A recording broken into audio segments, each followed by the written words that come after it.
Nous savons tous dans notre existence qu'il y a des gens qui nous côtoient et qui ont un malin plaisir à vouloir un petit peu pomper notre énergie sous des angles différents parce qu'ils utilisent leur sens que nous connaissons et que nous détectons contrairement à un animal. Je m'explique. Dans le domaine humain, une personne qui vous approche et qui vous veut en réalité du mal, mais qui a le masque du sourire, de la bonne intention, de l'âme charitable, et ça je pense que vous avez tous connu ce genre de personnage, il a un malin plaisir d'abord d'étudier votre faiblesse, c'est-à-dire par exemple régulièrement vous avez des soucis, il sait cibler à quel moment. Par exemple, vous avez c'est un exemple évidemment, vous avez une facture tous les mois, quand il vous voit, il sait que sur la facture vous n'êtes pas bien, patati patata, et évidemment, comme Nadia le dit, il use de cette naïveté et veut faire copain-copine, si on peut dire ça, et là, vous êtes tout doucement sous un charme, si on peut dire. Évidemment, ce genre de personnage est relativement entraîné et a toujours les paroles adéquates avec chaque individu qu'il rencontre. Il ne va pas parler avec une personne qui travaille par exemple dans une usine, c'est un exemple toujours, qu'avec une personne qui travaille dans le management. Il va avoir, lui, une forme de système caméléon pour vous attirer et arrivera à vous isoler d'une certaine manière, justement de manière à ce que vous vous dites cette personne c'est mon sauveur en quelque sorte. Et là il vous trahira un peu comme Judas d'une certaine manière et profitera de vous. Ça peut être autant niveau argent que simplement vous abattre par les émotions. Vous le sentez, mais trop tard, parce que vous vous êtes fié à vos 5 sens, à l'attitude, donc il y a une connexion qui s'est faite. Lui, il a joué ce jeu-là et il a pris votre énergie. Ça peut parfois aller très loin. La personne qui n'a plus d'énergie peut parfois aller jusqu'au suicide. Hein. Je pense que vous le savez déjà. L'animal est beaucoup plus malin. Comme j'avais mis, et je vais expliquer, comme j'avais mis un texte sur la page Facebook, les anciens, les chamans, les prêtres, je dirais de diverses cultures, savaient que on pouvait acheter des animaux ou capturer des animaux. Vous allez me dire, acheter, où est-ce que je peux avoir un exemple? Eh bien, il y a des fermiers, par exemple. Prenons un exemple de maintenant. Il y a des fermiers qui achètent des cochons. Eh bien, vous avez des fermiers qui ciblent un cochon qui est vraiment pas... C'est, comment je peux expliquer? C'est un peu comme les sourciers, vous voyez ce que je veux dire? Eh bien, ces fermiers ont tellement un ressenti qu'ils savent que dans les bêtes qu'ils ont achetées, dans le lot, il y a un animal qui n'est pas conforme. Il porte sur lui un petit peu le mauvais. Et ces fermiers, en fait, ne le revendent pas, ils l'abattent. Ils ne le mangent pas, ils le brûlent. Dans les Indiens, quand ils capturaient donc des chevaux pour renouveler les chevaux parce qu'il y avait la chasse, mais aussi les combats. Donc il fallait des bêtes toujours fougueuses. Donc ils renouvelaient périodiquement et en général c'était toujours après la saison hivernale. Les Indiens changeaient un petit peu leur monture toujours après la saison hivernale. Donc quand l'été arrivait, ils allaient chasser et capturer des animaux, donc les chevaux, et les ramener. Et les sages disaient parfois qu'une bête qui n'était pas domptée avait un esprit malin. Et il y a une anecdote où un fameux cheval étalon a massacré et piétiné des tipis et puis est parti. Il a volontairement détruit les tipis et tué les personnes dans les tipis. Il y a parallèlement à ça une légende qui est aussi connue en Afrique, c'est ce fameux crocodile tueur. Je ne sais pas si vous en avez entendu parler, puis je reviendrai un petit peu sur Ce crocodile tueur est toujours d'actualité. C'est un petit peu, comment dire, comme vous savez, dans ce pays, il y a eu des conflits importants. Vous êtes d'accord avec moi? Et certains crocodiles ont mangé évidemment certains cadavres et ont pris le goût du cadavre, mais pas des gibiers. Et sont devenus que des tueurs d'hommes. Ça existe. Je ne sais pas s'il y en a beaucoup, mais c'est authentique. En Afrique, quand tu as des lions ou des tigres qui se mettent à tuer des êtres humains puis commencent à prendre le goût des êtres humains, ils n'ont pas le choix de faire une chasse puis s'en débarrasser parce qu'ils deviennent tout le temps de plus en plus intelligents pour trouver les humains. Exactement, nous avons un peu le même dans notre société, nous avons des chiens dressés pour les combats, et parfois quand ils mordent et qu'ils ont le goût du sang de quelqu'un, ils deviennent pratiquement à l'affût de ça. Vous avez certainement déjà entendu parler que là malheureusement il faut abattre la bête parce qu'elle a eu un goût de sang et a tendance... Tu disais Catherine? Oui, en fait je peux donner une explication à ça aussi. Ce qui se passe, c'est que les animaux sont attirés par les humains parce que les humains ont un corps émotionnel. Et ce qui n'est pas le cas dans le monde sauvage, ou du moins pas du tout dans les mêmes proportions. Et il me semble que ça a un rapport, parce que est-ce que c'est parce qu'on aurait une viande sinon beaucoup meilleure que les autres animaux? Je suis pas sûre. Je crois que ça vient vraiment d'un autre plan. Le fait que tout d'un coup, c'est un peu comme s'ils sont drogués, alors ils deviennent accros en fait, à partir du moment où ils ont mangé un humain, d'après ce que tu dis. Voilà, mais vous allez voir un peu où j'en viens. Tu avais un mot, Stéphane, à dire? Je ne sais pas, j'ai entendu quelqu'un parler. Bien entendu, parce que moi, son micro était comme 1 sur 5. Non, non, on t'entend. Non, moi, oui, mais je parle de... désolé, là. Il y a de la dame qui est juste à ma gauche. Tu parles de Catherine, alors? Oui, Catherine, exact. Je suis pas trop bon dans les noms, moi. Désolé. Il m'a pas entendu, c'est ça? Non, c'était très faible. Ah oui, d'accord. Oui, attends, je vais mettre le micro plus fort alors, attends. Mais c'est parce que parfois ça résonne. Non, Bon, parfait, je touche pas. Non, je disais que le fait que les animaux deviennent accros, apparemment, dépendants en fait, enfin,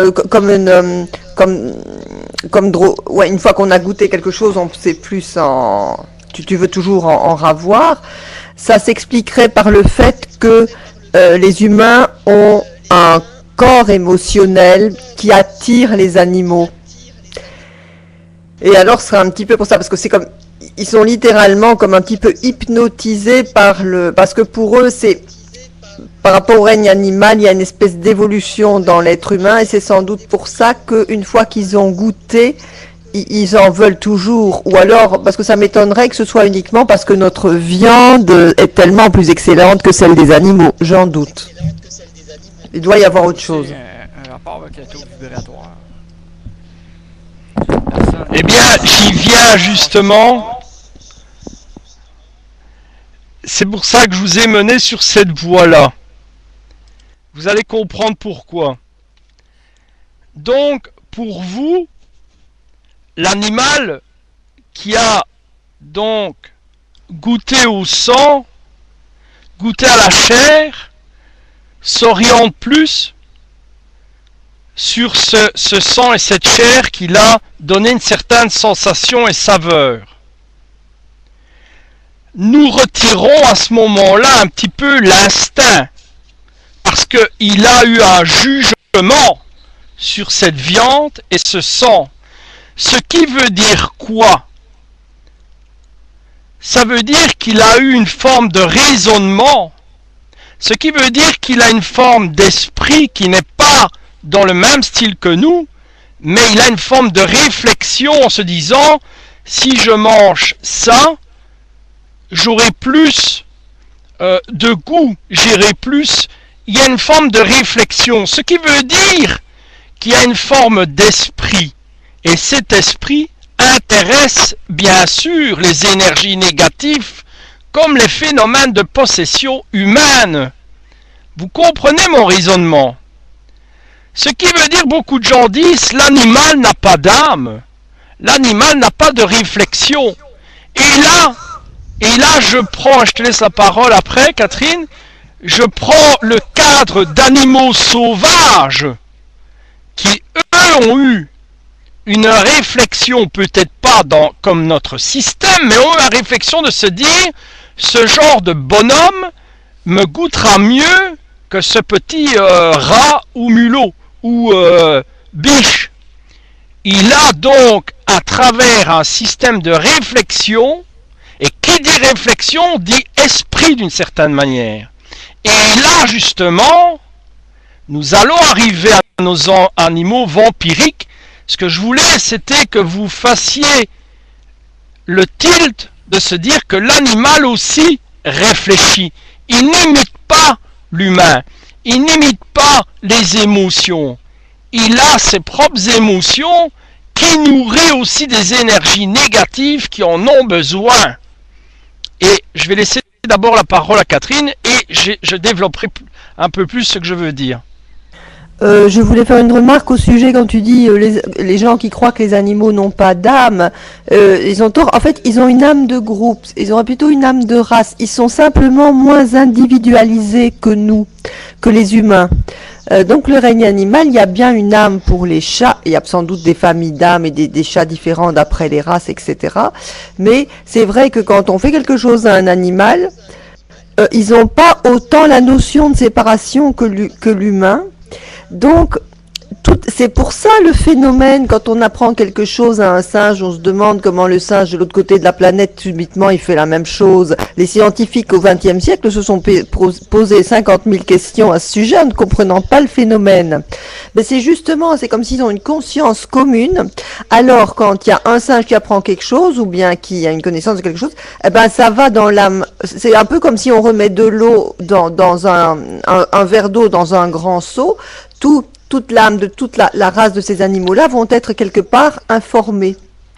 Et en fait, dans le courant de l'évolution, il y a les animaux, et puis, même s'il y a beaucoup de stades dans les animaux et dans les humains, donc après le stade animal, il y a normalement le stade humain, et alors on est plus individualisé et on a plus une âme. Mais sinon, c'est un peu la même chose. D'ailleurs, dans les sociétés plus primitives, c'est pas pour rien qu'il y a plus une âme commune aussi, dans le sens où on dépend très fort de la tribu ou du village, etc. Et au fur et à mesure qu'on avance avec le positif et le négatif, les humains s'individualisent, et c'est particulièrement le cas maintenant avec l'ère du Verseau, où chacun a peu tendance à chercher à vivre tout seul pour pouvoir s'accomplir. Voilà, c'est ce que je voulais expliquer avec les histoires d'âme. Voilà, je te laisse la parole. Chez les animaux, il y a toujours un alpha. Puis cet alpha-là va garder beaucoup d'informations qu'il va puiser peut-être dans ce que tu dis. Puis à ce moment-là, les autres le savent. Ils vont suivre cet alpha-là.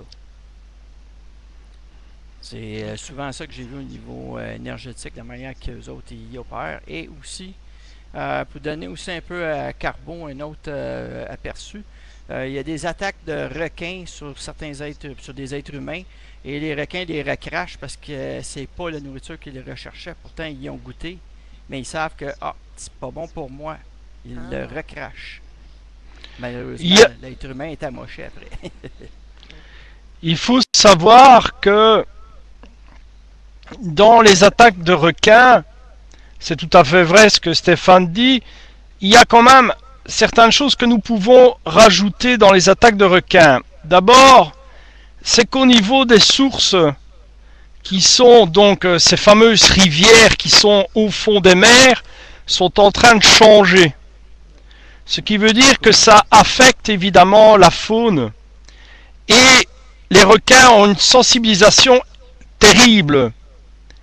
Et ce sont les seuls qui peuvent aller vraiment très proche des plages parce que l'orgue maintenant est en voie de disparition et son système est complètement affecté. Donc il ne sait pas charger, mais il s'échoue. Tandis que le requin a une plus grande vigilance. Et quand parfois il mord un nageur, la plupart des nageurs ont une combinaison de plongée. Et il sent le goût de ce caoutchouc. Et ce goût, il ne le connaît pas. Mais aussi, il confond parfois le plongeur, le nageur, pardon, à une forme d'otarie ou de phoque. Et évidemment, quand il le mord, eh bien, il sent que c'est pas du tout le goût et relâche. Mais attention, il y a bien sûr des requins tueurs. Le plus meurtrier en réalité, leur rivalité est connue comme le requin blanc, oui, mais surtout le requin taureau. Exact. Et le plus meurtrier est le requin marteau. C'est lui qui détient l'Oscar, je vais dire, de la machine à tuer, c'est le requin marteau. Non, Le commandant Cousteau s'en rappelle. non, ce n'est pas les requins, c'est l'humain. À savoir que vibration. C'est vrai que j'ai rencontré un humain avec un héron dans le dos. Vas-y Stéphane. Une fois que quand on bouge dans l'eau, on émet une onde, puis cette onde-là est répercutée dans les molécules. Le requin, lui, est sensible jusqu'à des kilomètres, que c'est pas 3 kilomètres et plus, de pouvoir ressentir ces vibrations-là. Fait que si tu as la peur ou la crainte, puis tu émets une onde de ce type-là, à ce moment-là, tu viens charger ton eau alentour de toi. L'eau est parmi les substances les plus, comment je peux dire ça, qui vont le plus transférer cette énergie-là à de longue distance. À ce moment-là, si tu agis de même dans l'eau, ben, tu attires le trouble. Il est clair que l'eau a une constance, comment dirais-je, ça me rappelle plein d'anecdotes, mais à une constance très réceptive. Les sous-marins, évidemment, se sont rendus compte très vite que l'eau, comme tu dis, Stéphane, est porteuse d'ondes particulières. Et tout ça a été copié, évidemment, sur les systèmes sonars, radars des cétacés, ainsi de suite. C'est vrai donc que l'humain, quand il est dans l'élément, dans l'eau, eh bien, il propage évidemment des ondes totalement inconnues, différentes dans son environnement aquatique, et attire évidemment certaines bestioles. Moi, je voulais axer surtout que on se rend compte maintenant que les attaques de requins, deviennent de plus en plus agressive. On le voit dans les médias maintenant, il y a une plus grande recrudescence un peu partout. En Espagne, récemment, il y a eu des attaques de requins, et là on disait que normalement ça ne devait pas se produire, que c'était un fait isolé. Mais un fait isolé peut parfois se reproduire, hein. C'est une question de temps. Récemment, à Gatineau, dans ces coins-ci, un cycliste a été attaqué par un cervidé de façon volontaire. Le cervidé est sorti de la forêt pour l'encorner. Et il n'a pas arrêté, il s'est acharné dessus. Ça a été juste que sa bicyclette qui l'a maintenu en vie. Pourtant, c'était une attaque gratuite.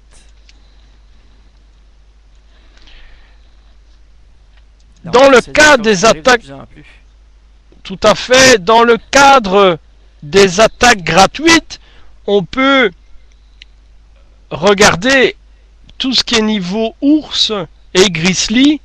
Dans les grizzlies, vous avez des tueurs uniquement chasseurs d'êtres humains. Ici, évidemment, comme Angel le dit, oui, en effet, les éléphants attaquent maintenant l'être humain. C'est une forme de révolte ou de perception qui prend une ampleur phénoménale, et je ne peux que penser, avant de continuer, je ne peux que penser à cette fameuse théorie des astronautes, où dans un livre, quelqu'un a noté et déchiffré ces fameuses plaques tournantes. Vous vous rappelez de ces plaques tournantes? Non, je me trompe, les plaques chantantes, pardon, c'est pas la même chose, mais on les tourne aussi, qui viennent de la fameuse île de Pâques, où dans le déchiffrement, on découvre que quelqu'un explique que bien avant le combat entre les êtres humains et les animaux, ils avaient dû se préparer. Il y avait une invasion d'animaux et ils avaient dû changer de divers continents à cause de ça. C'est bizarre, il y a une grosse similitude à ce niveau-là. Je vais laisser Catherine ou Stéphane si vous avez un mot à dire, ou les autres évidemment, pour après continuer un petit peu. Donc, faut dire, quand tu vois les choses en face, ça fait des milliers d'années que nous, on massacre les animaux, on les tue, on s'amuse, on chasse, et tout d'un coup, quand on change de rôle, on trouve ça bizarre, mais excuse-moi, mais proportionnellement à ce qui s'est passé, ben oui, tout d'un coup, sans doute qu'il y a l'âme des animaux qui se réveille, il y a une communication, c'est vrai qu'il n'y a jamais rien, il n'y a rien qui se perd dans l'univers. Alors il y a quelque chose qui risque de nous revenir, vu ce qu'on a toujours fait. C'est parce que tout d'un coup, ça change, on a l'habitude que ce soit les hommes qui massacrent les animaux. On n'a pas l'habitude que ce soit dans l'autre sens, et tout d'un coup, ça se passe, alors on trouve ça très surprenant, mais finalement, c'est terrible, mais en même temps, c'est pas trop étonnant. Imaginons quand même que si, à la base de la chasse, l'homme des cavernes, on va dire ça comme ça, chassait l'animal, il le chassait pour une forme de survie, de nutrition et ainsi de suite, d'accord. Ah oui, ça je suis bien d'accord, mais on n'est plus là. Attends, tu vas voir ce que je vais expliquer si tu veux bien. Et ouais. Il a développé évidemment de plus en plus d'armes pour massacrer les animaux. Imaginons maintenant qu'il y a un bouleversement où tout ce qui est armes n'existe pratiquement plus, faute de destruction, de maintenance, les animaux reprendront le dessus. Mais, force des choses, si nous avons évolué dans une certaine technique de chasse de science, l'animal, lui, restera toujours un observateur et arrivera à un moment donné à comprendre notre système, un peu comme si involontairement nous ferions un dressage, comme si avec toutes nos erreurs nous serions en train de dresser les animaux pour qu'ils nous lisent, qu'ils nous comprennent et ensuite se révoltent d'une certaine manière. Est-ce que vous comprenez un petit peu ce que je veux expliquer? Mais moi je vais amener quelque chose qui va peut-être un peu tordre ton énoncé, ou peut-être c'est un rapport à l'individu et son énergie qu'il émet.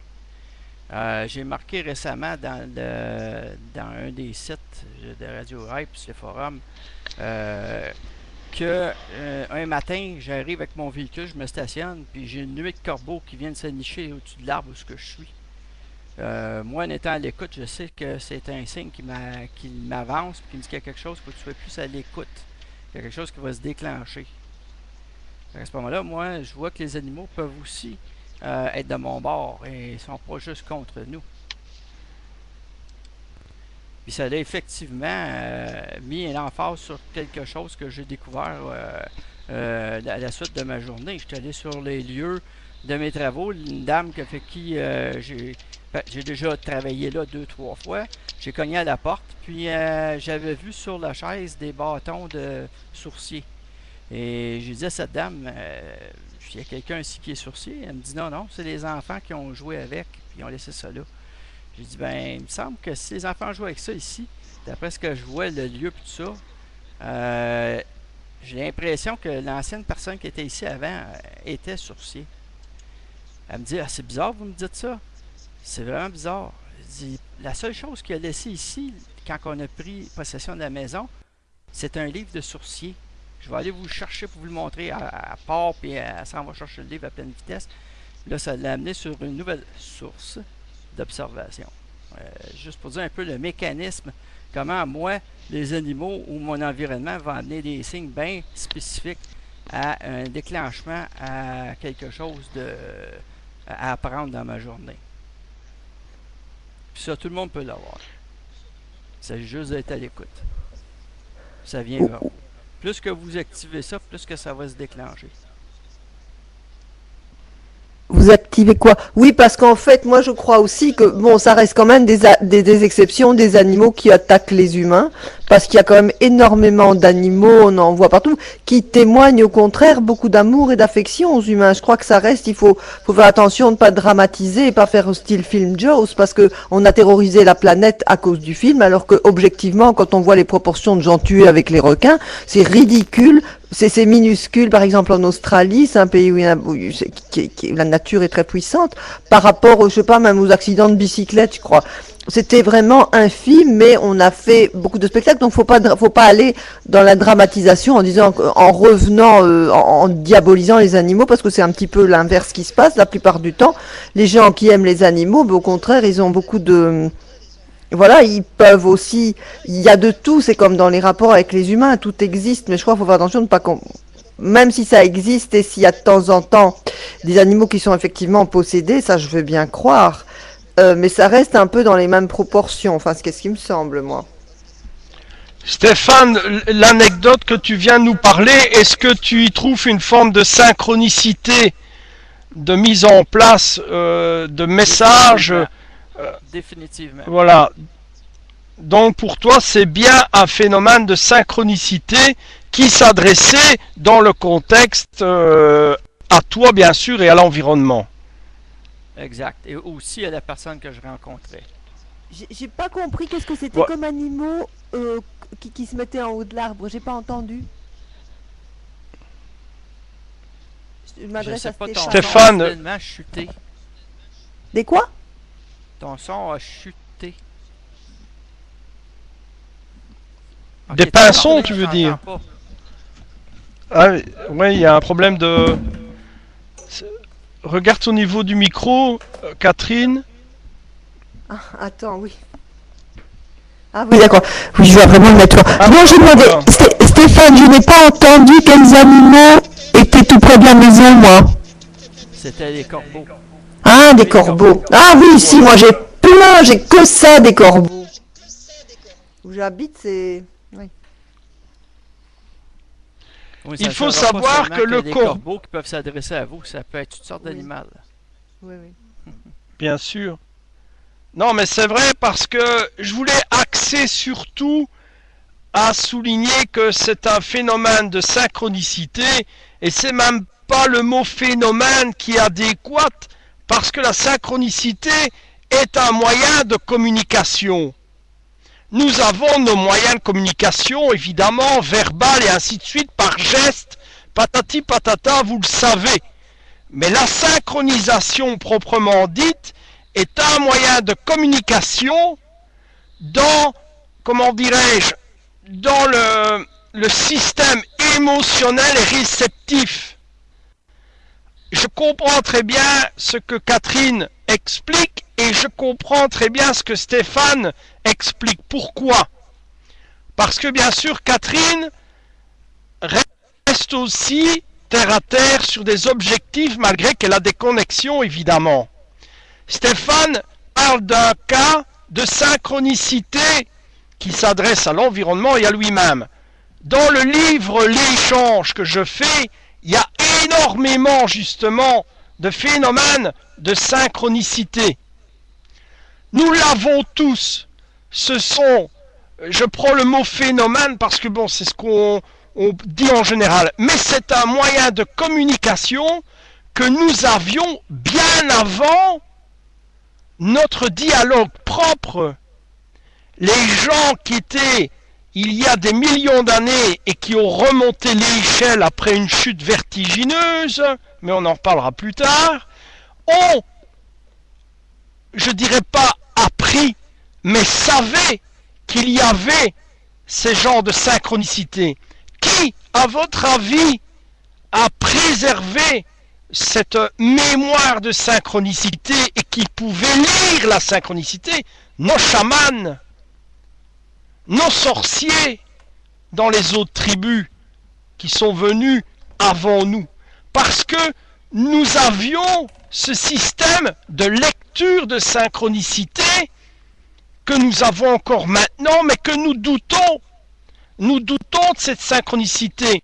Quand je dis nous, c'est en général, il y a ceux qui sont passionnés, qui cherchent, comme dans le domaine paranormal, la lecture automatique, tout ça, il y a un phénomène de synchronicité. Je m'explique. Si quelqu'un veut faire de l'écriture automatique, eh bien, entendons-nous bien, nous sommes toujours dans le cadre des animaux vampiriques, vous allez voir. Hein. Il y a des phénomènes de synchronicité qui nous poussent petit à petit à tomber sur une personne qui va vous dire, tiens, tu sais quoi, moi je connais l'écriture automatique. Ah là là, ah ben c'est vrai, ça marche ce truc. Ah ben écoute, est-ce que tu as vu ça chez toi? Est-ce qu'il y a ça, il y a ça? Ben oui, écoute, il y a un peu comme Stéphane nous a dit, et puis cette personne est menée à dire, je tente l'affaire, je fais l'écriture automatique. Eh bien l'animal vampirique, il joue aussi d'un phénomène de synchronicité, parce que lui, il a gardé ancestralement cette méthode. Il l'a dans le sang, c'est le cas de le dire. Il l'a à l'intérieur de lui. Et quand il y a un phénomène d'énergie négative qui prend possession de l'animal, eh bien, il y a tout un enclenchement. Rappelez-vous les phénomènes de possession.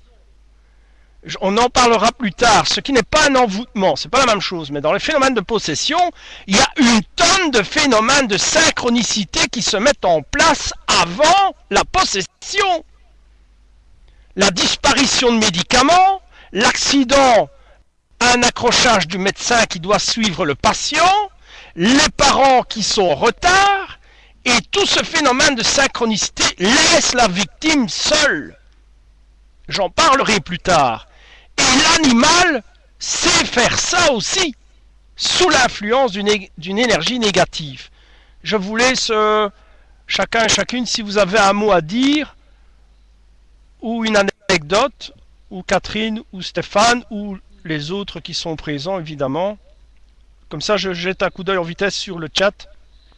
Moi, je sais que récemment, où ce que je suis un bloc à logement, donc j'ai des voisins un peu partout. Et quand tu deviens avoir un ressenti assez fort, ça passe les murs.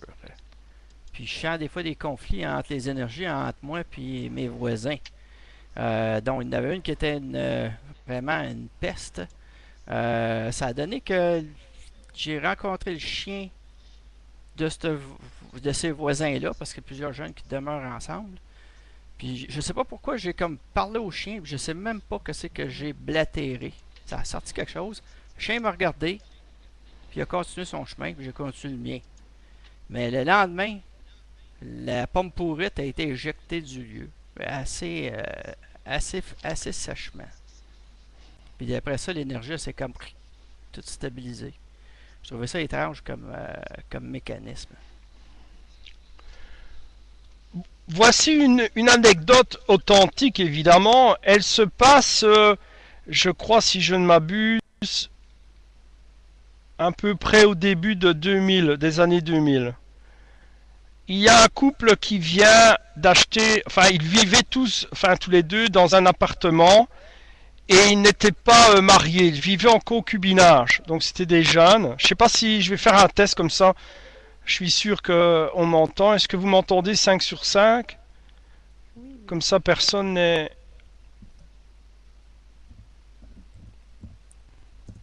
Moi, j'ai baissé à 4 de puissance parce que tu avais un petit peu de grichement sur ton micro. Ah, attends, je vais rajouter 5 € dans l'appareil. J'aurai plus de bande passante. T'as un fil sur ton micro? T'as roulé Non, dessus seulement avec ta un- chaise ou quelque chose comme ça? Je n'utilise que les filtres à café dont je blague. Mais non, ben, ça va comme ça maintenant. Ben tiens, santé. Attends. Voilà. Maintenant, maintenant vous m'entendez? Oui.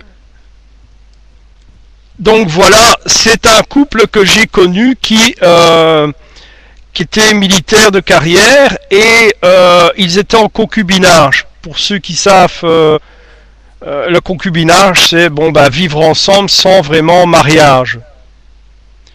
Et ils vivaient dans un appartement avec un chat. Et comme la situation fonctionnait très bien, le couple décide deux choses qu'on fait dans la vie généralement, c'est le mariage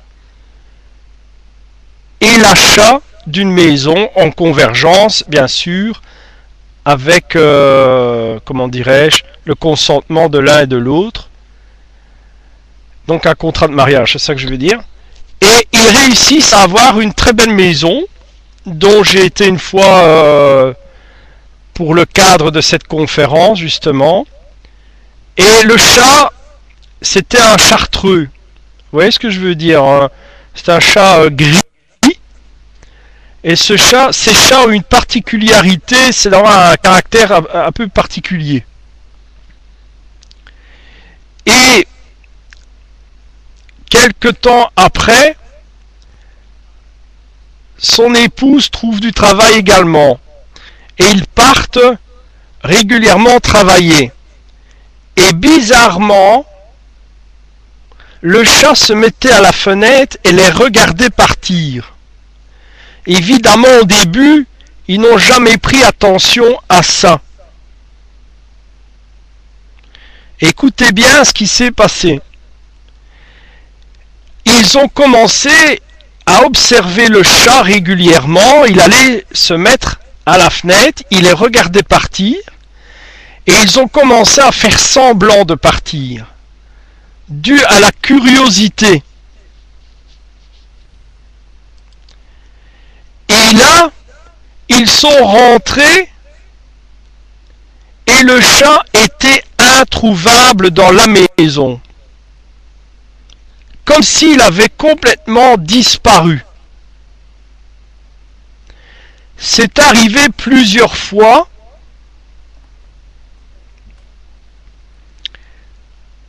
et un jour, ils ont été dans la maison et ont trouvé évidemment tout des défécations dans les vêtements, dans la garde-robe, partout. Donc ils ont essayé bien sûr de soigner le chat, pensant qu'il était malade, et il a continué à déchirer, abîmer, mais pratiquement des objets qui avaient une importance pour le couple. Le chat les a fait, comme on dit chez nous, tourner en bourrique. Son épouse a perdu son travail et est tombée en dépression. Il y a eu énormément de facteurs dans cette maison et c'était le chat qui agressait à sa manière à lui l'environnement. Il était sous un aspect négatif. Alors, évidemment, le vétérinaire propose de continuer à le soigner. Il n'était pas question de le piquer, évidemment. Et vient justement cette dépression de cette brave fille qui a maintenant, je crois, une quarantaine d'années dans ces eaux-là, je crois, même pas. Et elle rentre à l'hôpital. Le chat a un comportement normal d'un chat. Mais le mari, dans l'hôpital, fait connaissance d'une personne très âgée qui fait vous avez déjà vu ça, les secouristes dans les hôpitaux bénévoles, vous voyez ce que je veux dire, qui donnent des livres, qui voyagent, vous voyez ce que je veux dire, qui donnent des renseignements. Elle lui parle d'un aumônier qui connaît un peu le système. Et l'aumônier a été voir le chat et a béni le chat d'une certaine manière. Et quelques jours après, le chat est mort. Il y avait donc une emprise à ce niveau-là. J'ai eu l'occasion de contacter l'aumônier qui maintenant travaille dans des établissements pour jeunes délinquants, et nous avions eu l'occasion de dialoguer. Pour lui, c'était sûr et certain qu'il y avait une énergie qui avait pris possession du chat à cause de l'alliance du mariage. Voilà. C'est une première anecdote. Je ne sais pas ce que vous en pensez. Vas-y, Catherine, je te laisse parler. Quand tu parler. dis l'alliance, tu veux dire la bague ou le fait qu'ils soient ensemble? Alors ce sera un esprit jaloux? J'ai pensé tout de suite à ça. Donc c'est comme un esprit négatif et jaloux qui en voulait au mariage, et il a utilisé le chat pour perturber. Exactement, je ne parle pas de l'alliance au niveau de la main, je parle de l'alliance du mariage chrétien, donc le grand saint tremblement, on va dire, dans l'église. Et le chat a changé complètement, parce que c'était un chat qui était vraiment nourri correctement, c'était un chartreux, comme je le dis, c'était une belle bête, on va dire, parce que moi j'ai vu les photos, hein.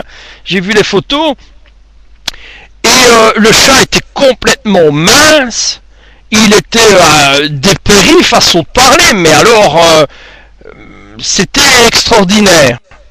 Donc évidemment ils l'ont incinéré, et ils n'ont plus jamais racheté de chat. Je crois qu'à l'heure actuelle ils n'ont aucun animal chez eux. Je ne sais plus, ça fait déjà quand même pratiquement passé 10 ans, quoi.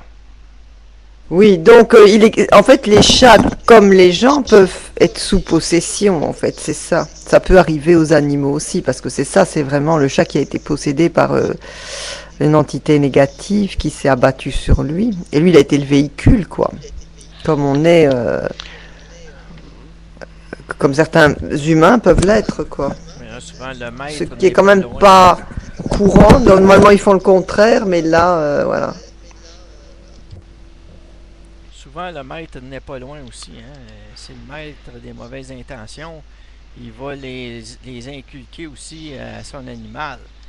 Je m'en vais faire des travaux à une maison et je sais que cette femme est attaquée par un mari assez violent. Je l'ai ressenti. Fait que j'ai voulu faire une genre de protection pour elle, puis parler avec elle. Puis automatiquement en bas, c'est comme si c'était un voisin en bas, comme si c'était l'opposé à une dame qui sort avec un berger allemand, puis elle te laisse partir vers moi, puis un genre protecteur là, de territoire. Hein, fait que la chaîne s'est arrêtée à quelques pouces de moi. Mais j'ai déjà eu cette situation-là, fait que l'impact n'a pas été trop ce qu'elle aurait peut-être désiré. Fait que je me suis adressé à elle directement. Le chien a été comme médusé, puis il savait plus quoi faire. Parce que je m'adressais à elle. Puis quand elle a vu mon intention, puis qu'elle en était là-dessus, elle a arrêté sa machination. C'est voir comment les maîtres, des fois, vont utiliser les animaux pour essayer de soutirer de l'énergie ou quoi autre.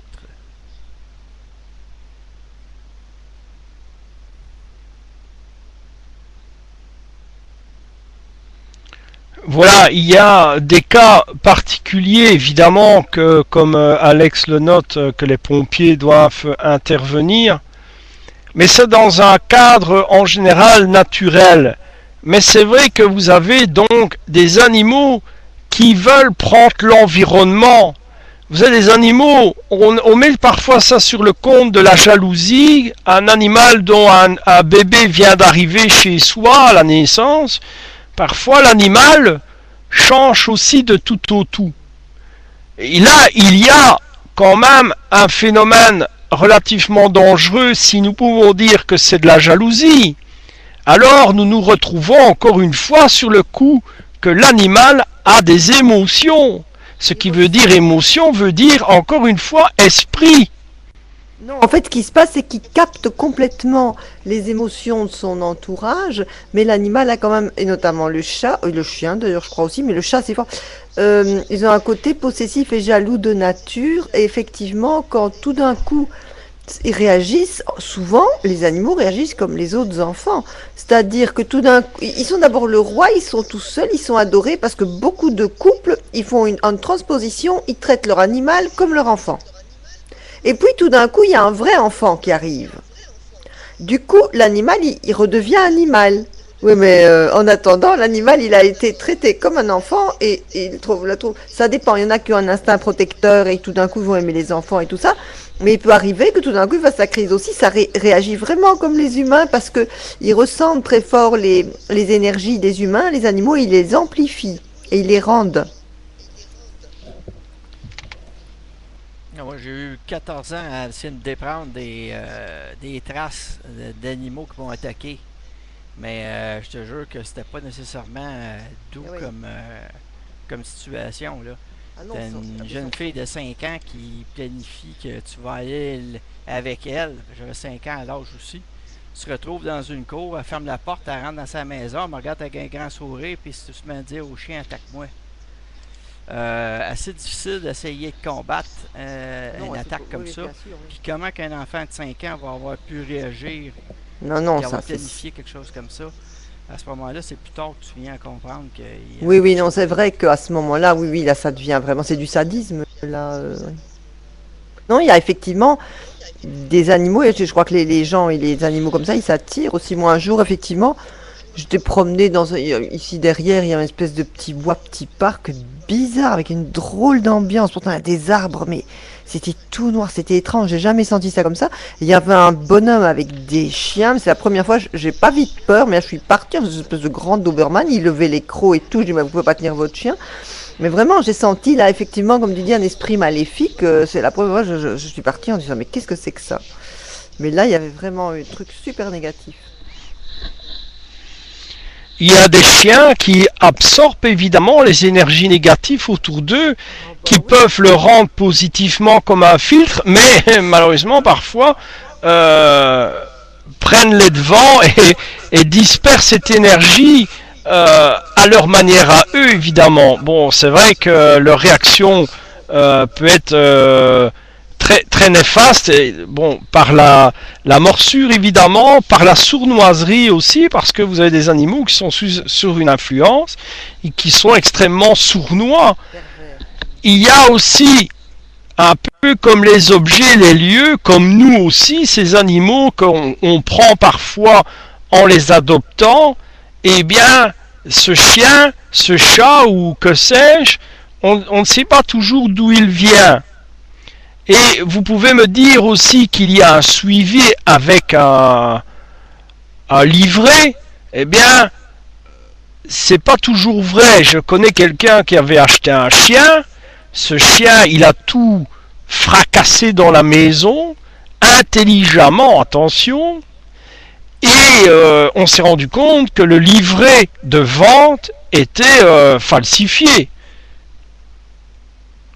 Donc le type s'est retrouvé quoi avec 600 € d'achat d'un chien et pas mal d'argent de dégâts chez lui. Mais seulement...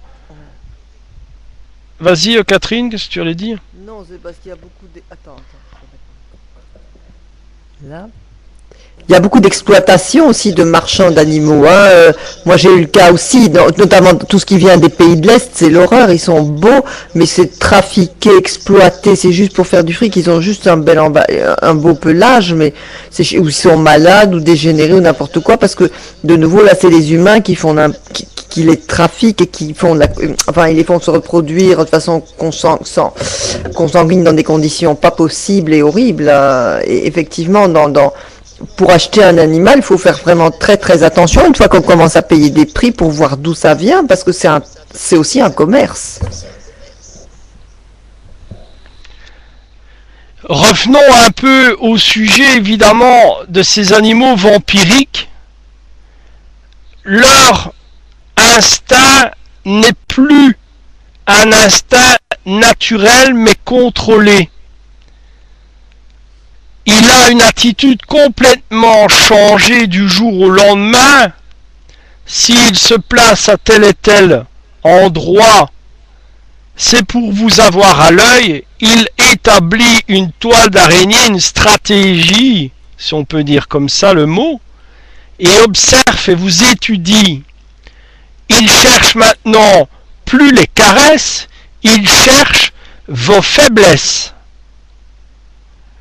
Et ces faiblesses, il attend qu'elles se répètent et il interagira à ce moment-là.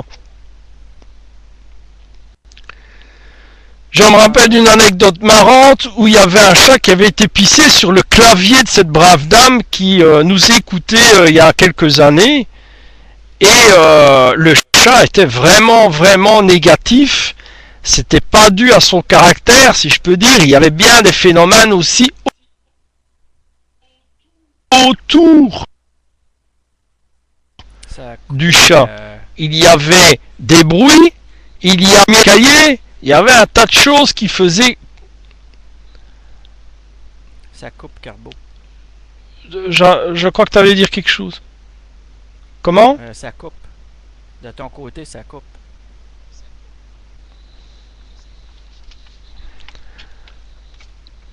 Carbo, 0 sur 5. Voilà, je sais pas si on m'entend. Oui, oui. Allô, vous m'entendez? Là, oui. Voilà. Ah ben, j'ai compris pourquoi, tout va bien. Donc je disais, merci de me l'avoir dit, donc je disais qu'il y avait un chat qui avait une fois été uriné sur le clavier d'une personne qui était en train de nous écouter il y a quelques années, et il y avait des phénomènes qui se produisaient dans l'environnement. Donc des bruits, des portes qui claquaient, des lumières qui s'allumaient dans les escaliers. Donc il y a quand même ces facteurs toujours présents dans un phénomène de possession qui n'est pas un phénomène cette fois-là de hantise, hein, mais il y a une propulsion énergétique qui se balade et qui interagit sur certaines choses qui sont magnétiques, et le chat est très réceptif et se laisse aller. Le problème, il est là, c'est que un chat, un chien a besoin de sortir, a besoin de se recharger, de se ressourcer à l'extérieur. À l'heure actuelle, beaucoup de gens qui sont dans des appartements et qui ont des chats et ainsi de suite ne prennent pas vraiment la peine de laisser un peu leur chat à l'extérieur, bien sûr en sécurité. Et là, ça produit des phénomènes. Ça amplifie plus rapidement un phénomène de mise en place de possession sur un animal. Et quand je dis phénomène de possession, je dirais plutôt une emprise énergétique négative, vu que le système de possession est un peu différent. Mais gardons ce mot pour avoir comme point de repère. Avez-vous des questions, des anecdotes ou quelque chose qui vous interpelle dans ce que nous expliquons ce soir? Bonsoir, moi oui j'en aurais une de question. Est-ce qu'un animal, un chien par exemple, l'âme d'un chien qui est décédé, peut intervenir pour essayer de venir aider ses maîtres, ses anciens maîtres en tout cas, qui seraient dans la difficulté, et se manifester d'une façon ou d'une autre? Je vais te demander, Béa, si tu veux reposer ta question. On l'a entendu, mais il y avait une friture. Décidément, on retombe dans la cuisine. Oui. En fait, j'aurais bien voulu savoir si lorsqu'on a eu un chien qui est décédé, donc si l'âme de ce chien, sentant ses anciens maîtres en difficulté ou en danger, peut intervenir, essayer en tout cas d'intervenir et se manifester sous forme d'entité pour les prévenir et les mettre en garde, quoi. Je vais d'abord répondre si vous le permettez, et puis je laisserai Catherine ou Stéphane. Il faut savoir que le nombre de personnes que nous rencontrons sur les pages Facebook ou d'autres sites explique justement l'intervention d'un animal en l'occurrence disparu, et qui produit évidemment des facteurs pour assurer un message. Il y a énormément de gens qui savent que ce phénomène existe, et je cherche de mémoire une anecdote, mais je ne suis plus sûr de moi de la date, mais je me rappelle d'une personne où un chien décédé aboyait encore dans la porte entrouverte. Et cette brave dame que je crois, et qui est encore en relation avec la porte du paranormal, eh bien elle me disait, oui c'est vrai, j'entends parfois mon chien aboyer derrière la porte entrouverte. Et ce chien, c'est pour dire à cette brave dame qui n'avait pas encore compris qu'elle devait fermer cette porte. Parce que on pouvait rentrer comme on voulait à l'arrière de la maison. Elle l'a compris petit à petit. Et pour elle, elle croyait qu'elle devenait complètement folle d'entendre son chien récemment décédé naturellement. Elle avait pour elle l'habitude d'entendre ce chien. Mais puis elle s'est dit, mais le chien aboie à hauteur de la porte, ça j'avais jamais ça. Et puis elle fermait la porte et n'a plus eu ce raisonnement, ce bruit d'aboiement. Ça c'est une anecdote. Est-ce que ça répond un peu à ta question? Betty-Ange, Je sais pas. est-ce que si tu poses cette question, c'est que tu as eu quelque chose qui te fait penser à ça?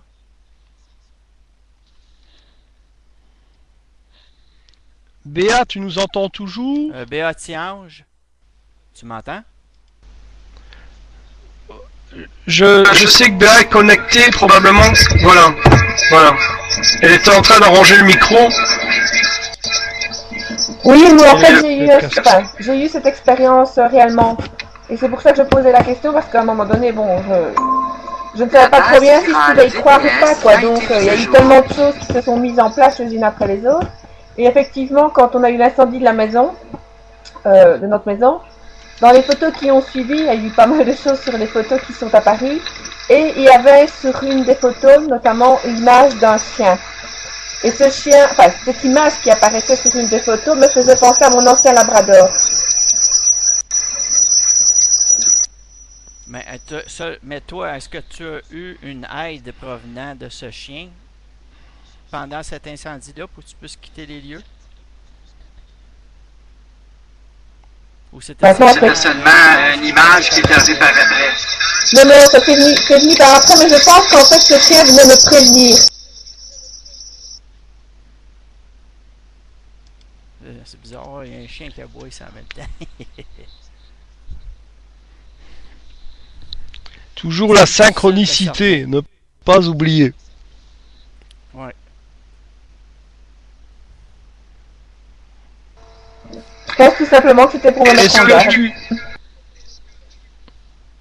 Est-ce que tu peux nous expliquer, dans la mesure du possible, et en gardant l'aspect privé des choses, ce qui s'est passé complètement vis-à-vis de ça, Béa? En fait, c'est un chien que j'avais recueilli, je me suis beaucoup occupée. Et bon, ben, à un moment donné, il a fallu que je le conduise chez le vétérinaire, on ne pouvait plus rien faire pour lui, donc il avait 12 ans, là, on a dû le faire piquer. Et quand il y a eu l'incendie, après l'incendie... Ça coupe encore. Vous m'entendez? Ouais, voilà, ok. Après l'incendie, on avait fait des photos, et sur ces photos, bon, il y a pas mal de choses qui sont apparues au niveau des entités, etc. Mais il y avait une photo bien précise où on avait vraiment l'impression de voir la tête du chien qui était pas loin de moi. Et en fait, on avait l'impression de voir cette tête de chien qui apparaissait, mais pas... Bah, comment je vais expliquer? Sous forme de fumée, quoi, mais c'était pas de la fumée de l'incendie. L'incendie était terminé depuis 2 jours. Et je pense qu'en fait, ce chien venait me prévenir qu'il fallait que je dégage de cette maison, malgré que bon, elle avait brûlé, que c'était plus que des décombres. Je pense que ce chien, avec le recul, c'est ce que je me suis dit, venait me prévenir qu'il fallait pas que je revienne dans cette maison et qu'il fallait que je m'en éloigne. Maintenant, c'est le ressenti personnel que moi j'en ai, hein. Je ne sais pas si c'est justifié, si c'est vrai ou pas. peux dire une chose. C'est qu'à travers Ouais, pas de problème. l'image, juste le fait que tu peux faire ce lien-là de pensée, t'enlèves l'effet négatif de la situation. C'est une manière de transcender une situation négative en situation positive.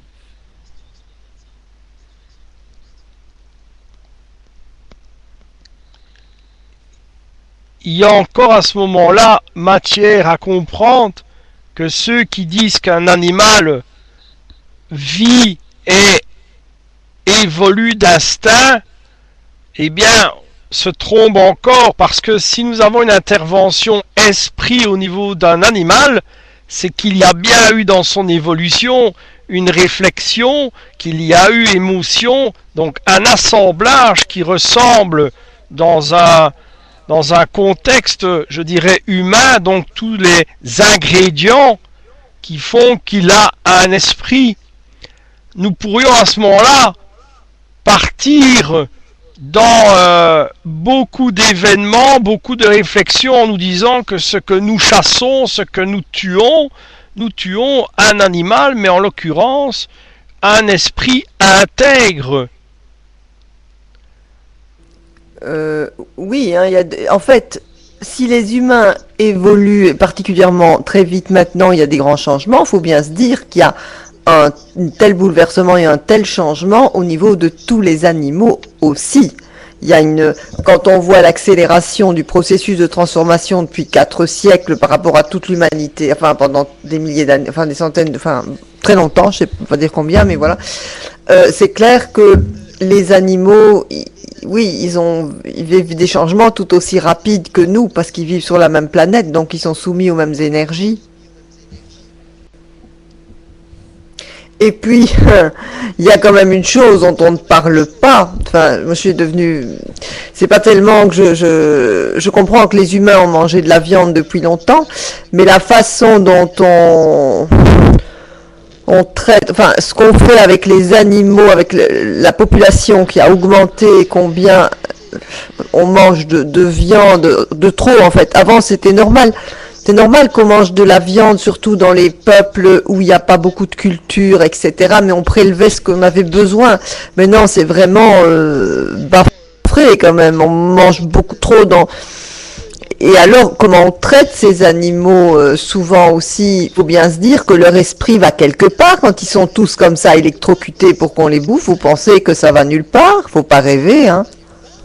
Ça va bien quelque part, rien ne se perd, ces animaux vont entretenir ces mémoires. Et bonjour, effectivement, quand l'esprit de ces animaux va se réveiller, parce que ils l'ont subi, il y a la loi du retour, elle fonctionne pour les animaux comme sur les humains, et ça, les humains, souvent, ils ne se sont pas rendus compte du tout de ça. C'était pas du tout la même chose quand on chassait un animal dans une tribu pour vivre parce qu'on avait besoin pour manger. Là, c'était un contexte tout à fait différent. C'est ce qui se passe maintenant. Parce que souvent, maintenant, on mange beaucoup trop. C'est-à-dire, c'est pas qu'on peut pas manger, mais maintenant, c'est vraiment, on bouffe et puis alors après, on prend des pilules pour maigrir. C'est quand même du n'importe quoi, ça. Il faut rester objectif par rapport à ça. Et tous ces animaux qui sont tuer. Donc, tout ça va faire en sorte qu'il peut y avoir beaucoup de phénomènes de possession animale aussi. Entre autres. Il y a tout, mais ça, c'est un phénomène aussi qu'on tient pas beaucoup en compte et dont on parle pas beaucoup. Surtout dans nos sociétés occidentales où on cache bien tout ça. Quand on regarde parfois justement encore un phénomène de synchronicité, quand on regarde parfois des films où on voit des Indiens ou encore différents peuples qui tuent un animal, on revoit des scènes ancestrales où celui qui tue l'animal le remercie. Il lui dit que il l'a tué avec cette forme d'esprit en paix, que sa mort n'est pas inutile, c'est pour nourrir la famille, le peuple, la tribu. Ce respect était à l'origine évidemment en osmose par la suite de d'autres événements passés qui se sont mis en osmose entre l'homme qui avait besoin de survivre, de monter l'échelle, mais qui savait par croyance, par souvenir d'une certaine manière que l'animal faisait partie de l'environnement, faisait partie de la chaîne spirituelle cette fois, et pas de la chaîne alimentaire. Et là, actuellement, notre époque, nous avons maintenant enrayé tout ça, nous avons dérapé sur ce stade. Et pourtant, de multiples religions ont dit aussi qu'il y a une forme de respect à avoir sur l'animal qui donnera la nutrition. Dans des régions, on ne peut pas toucher à tel et tel animal. Dans d'autres, si on prend l'animal, il faut avoir une méthode et un respect vis-à-vis de cet animal. Dans certains animaux, quand ils sont battus Oui. et exécutés, on sent très bien qu'il y a une contraction musculaire due à des émotions, et sa viande est, je dirais, tarie, si je peux prendre le terme. Ce qui veut dire que nous avions, il y a des centaines de milliers d'années, un respect par notre environnement, parce que ce respect, nous l'avions espéré dans les sous-sols, dans l'attente de se dire, est-ce que nous allons survivre en remontant l'échelle? Est-ce que les animaux seront là, auront repris le dessus avant nous? On ne peut qu'en penser à cette, je dirais, histoire biblique où les animaux sont rassemblés pour nous aider plus tard après une catastrophe qui dérive évidemment de l'arche de Noé, évidemment. Mais dans tout ça, il y a bien sûr un tas d'autres facteurs. Et évidemment, vous pourrez le lire dans un livre qui sera fait prochainement. Mais il y a d'autres facteurs qui ont fait que il y avait des animaux qui avaient compris un mauvais environnement, compris que l'être humain pouvait être très mauvais, et des énergies qui n'ont jamais eu une, comment dirais-je, une stature physique, comme ces fameuses énergies et esprits qui n'ont jamais vécu dans un corps en évolution, eh bien, s'apprêtent à prendre quand ils veulent, au moment où ils veulent, et quand les circonstances le donnent, le feu vert, je parle, de prendre justement un animal et de pouvoir le manipuler pour détruire un couple, en l'occurrence celui que j'ai cité tout à l'heure par exemple. Il y a toute une association. Il faut suivre l'histoire. Catherine va encore me dire, Willet s'est accroché au passé. Mais le passé nous donne des leçons. Il nous donne des points qui se répètent régulièrement. Comme nous disions dans notre conversation tout à l'heure, il y a un point isolé, mais ce point isolé peut revenir en fonction du temps. Voilà, je vous laisse interagir si vous voulez bien, sans problème. Je peux donner une autre anecdote d'animaux. J'étais en pleine nuit en train de marcher sur une voie ferrée. Je m'en retournais vers le motel. J'étais tout seul. Petite lampadaire qui illuminait quelque peu l'endroit. Soudainement, je me suis senti comme faire un 360 degrés sur moi-même. Puis j'avais une boîte avec des objets qui ont littéralement volé dans les airs. Pour me rendre compte qu'à 6 pieds de moi, il y avait un chien qui était, tu sais, les pattes à bas de même, là, qui s'en venait au niveau du sol tranquillement, qui s'en venait, je sais pas comment faire, là, mais quand il s'est rendu compte que je me suis aperçu son petit jeu, il a fait 180 degrés, il a quitté, mais avec la tête tout le temps en train de me regarder sans cesse en s'éloignant. Assez bizarre des fois les effets des animaux, mais je me suis souvenu à partir de là que j'ai rencontré une personne très bizarre au matin qui a peut-être été un élément déclencheur là, de ça. Ben, c'est pour vous montrer que les animaux, des fois, dans les situations, ils peuvent avoir des affaires assez bizarres, des fois. Catherine, tu avais un mot à dire? Non, je regardais le chat particulièrement. Oui, je parlais avec une expérience que j'ai vécue il y a pas, enfin quelque chose que je fais il y a pas très longtemps. Moi, je mangeais jamais beaucoup de viande, mais quand même, jamais beaucoup. J'aime beaucoup le goût de la viande, c'est pas du tout. Mais il y a quelques temps, je suis devenue comme ça tout d'un coup parce que je cuisine beaucoup, donc ça me posait pas de problème. Je suis devenue végétarienne, mais plus parce que j'aime les animaux que par c'était comme ça, quoi. C'est arrivé comme ça, sans que je fasse d'efforts non plus et sans que j'y réfléchisse beaucoup. Ça s'est passé comme ça. Et j'ai été complètement surprise, au bout de 3 semaines, quelque chose comme ça, de découvrir que physiquement, je me sentais, je peux vraiment dire, comme beaucoup plus propre de l'intérieur. Ça, c'était très étrange parce que je m'y attendais pas et je l'ai pas fait pour ça.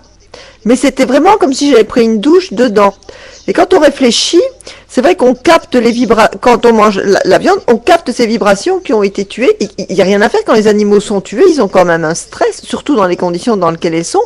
Et nous, quand on est sensible, même si on n'en est absolument pas conscient, que c'est le cas de la plupart des gens, on absorbe ce stress. Et en fait, ce qu'il y a aussi de problématique dans notre civilisation, c'est l'hypocrisie. C'est pas compliqué, maintenant on va au supermarché, on a tous ces emballages avec ces petits morceaux, on voit pas les animaux. C'est-à-dire qu'avant c'était pas comme ça parce qu'on devait les tuer soi-même, hein. C'est pour ça qu'on les respectait plus, hein, parce que c'est pas si simple, il fallait se mettre ensemble et tout. Et quand on fait comme ça, à la rigueur, j'ai envie de dire, il n'y a rien à redire parce que là, les choses sont claires. Tu sais ce que tu manges, tu sais ce que tu fais. Tandis que maintenant, il y a une grande hypocrisie, hein. Les gens ne veulent pas savoir comment ça se passe. On fait semblant de rien. Voilà. Et tout ça, c'est vraiment l'hypocrisie totale, là. Parce que la plupart des gens ne supporteraient pas de voir ce qui se passe vraiment. Mais alors, on ne le voit pas. Et là, il y a vraiment un problème à ce niveau-là. On fait les choses, d'accord, pas de problème, mais on n'a qu'à assumer, alors. Malheureusement, Catherine, tu as raison, mais les gens, enfin, heureusement, c'est pas en général, mais beaucoup de gens actuellement se voilent la face dans tous les domaines. Ils ont de multimasques, je dirais bien des multimasques, parce que le matin, quand on ouvre sa garde-robe, on choisit des vêtements, mais on choisit aussi des masques qui vont avec parfois, hein. Et bon, c'est un monde qui tourne comme ça. Pratiquement, nous vivons dans un monde presque virtuel, entendons-nous bien, parce que même quand nous évoluons dans notre vie de tous les jours, en allant au bureau, nous avons mis un masque virtuel adapté à la société. Ah oui, c'est ça qu'il faudrait arrêter, parce que tant que les humains font ça, ils sont pas heureux. Ils sauront jamais être heureux quand ils laissent pas tomber les masques. C'est ça, c'est la clé de toute l'histoire, hein, t'as raison. C'est vraiment ça qu'il faut rejoindre, c'est la vérité. Oui, voilà, c'est cette essence, parce que tant qu'on met des masques, et alors on aboutit aux maladies, notamment les maladies dégénératives avec les masques. Une grande partie des gens qui ont le cancer vient du fait que, au lieu de vivre par rapport à leur essence profonde, ils vivent en fonction du masque que la société, la civilisation, tout ça impose. C'est une grande raison des maladies dégénératives. C'est un petit peu, si on peut donner une image, c'est comme si au lieu d'habiter complètement son corps physique, on laisse des tas de trucs fermés, et alors elles sont envahies par la maladie, par autre chose, par des espèces cette fois-ci c'est pas des microbes, je sais pas ce que c'est là, des éléments extérieurs qui envahissent parce qu'on n'occupe pas nous-mêmes notre terrain de vie. Et comme les masques, là, c'est énorme. Là, on s'éloigne du sujet animaux possédés, mais c'est vrai que c'est la clé de tout. Mais tu as tout à fait raison, Catherine, mais il faut savoir que l'animal aussi ressent ce double comportement. Parce que l'animal, parfois, vous l'avez chez vous, et je prends un exemple. Vous l'avez chez vous, vous le traitez d'une manière claire, saine, et quand vous êtes dehors, vous jouez un petit peu les autoritaires. Attention, viens ici, reste au pied, patati. Ce chien, il sait plus, il dit voilà, moi je sors avec mon maître, c'est plus mon maître, quoi. C'est un tortionnaire, c'est voilà. Il ressent aussi l'animal. Oui, c'est juste. Oui, ça, Donc nous influençons ces animaux. Complètement, hein. Pardon, Stéphane. Juste la manière que tu vas répondre à l'animal. C'est sûr que la première fois qu'il est dehors, lui, il veut expérimenter. C'est comme un enfant. Tu lui laisses le temps d'expérimenter, puis tranquillement, tu lui dis, ben là, faudrait que tu me suives tout ça parce que c'est pour ton bien-être. Il va finir par se ranger vers toi parce qu'il va comprendre. T'es pas obligé d'utiliser une autorité puis d'essayer de casser son esprit. Mais oui, parce qu'il Puis ton ami, c'est des deux côtés que ça fonctionne. existe d'ailleurs, moi je connais des thérapies avec les chevaux, c'est-à-dire que d'après l'attitude des chevaux, les gens, en fait, le cheval est un grand récepteur et projecteur. Il fait miroir à ce que vous êtes. Et il existe carrément des séminaires, des stages que les entreprises font pour vous, un petit peu notamment pour améliorer la communication, parce que le cheval, il va vous renvoyer exactement l'attitude que vous êtes, l'attitude de la personne, mais comme il est très fort et très puissant, c'est très flagrant en fait. Ça va être beaucoup plus violent et évident qu'un animal beaucoup plus petit. Parce que le cheval est particulièrement sensible, réceptif, et c'est pas spécialement un animal qui va trop réfléchir ou analyser. Il ressent, il renvoie. D'ailleurs, j'avais déjà entendu des cavalières à ce sujet qui disaient, dès que je suis un peu des cavaliers, je suis un petit peu en contradiction, je donne un ordre à mon cheval, mais au fond, émotionnellement, je pense le contraire, le cheval, il fait le contraire. Il sent tout de suite quand la personne n'est pas vraiment ancrée ou dans l'axe. C'est vrai, comme quelqu'un vient de noter tout à l'heure, il y a les enfants aussi qui sont réceptifs aux animaux. Enfin, je parle des chevaux, voilà, c'est ça que je voulais dire. C'est vrai que depuis un certain temps, on développe cette technique où le cheval se met en convergence avec l'enfant. Avec des enfants. Avant de te laisser la parole, Non, ça va. si tu le permets, on fait un appel aux personnes qui ont donc la faculté de parler avec les animaux, cette fameuse lien télépathique, pour un petit peu venir nous exprimer leurs connaissances, leurs anecdotes, évidemment. Voilà. Non, je dis qu'il y a l'hypothérapie avec les enfants handicapés aussi. Parce que justement, oui, parce que ça c'est nouveau positif de la part des animaux. Évidemment, les animaux n'ont pas le même regard que les humains sur les enfants handicapés. Eux, les animaux, ils s'en foutent que l'enfant est... Enfin, ou alors ils vont peut-être avoir un instinct de protection, mais ils vont pas avoir, comme les humains, tendance à dire le pauvre, le rejet, ou une espèce de condescendance, etc. Donc c'est pour ça qu'on fait... Les animaux sont souvent très positifs et très bénéfiques pour les enfants handicapés, voilà.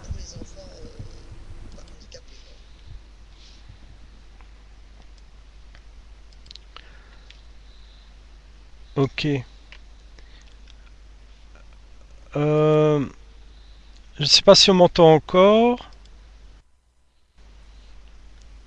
Oui. Donc ici j'ai reçu un message de la part du groupe SRIPB qu'il y a une enquête demain matin. Donc on va essayer donc de prolonger évidemment la conférence jusqu'à 23h si ça ne vous dérange pas, parce que l'enquête qui est prévue demain, comme je disais, est très très lourde. Il s'agit quand même d'un très très très petit enfant, voire même d'un bébé, donc nous devons... il y a une urgence à ce niveau-là apparemment.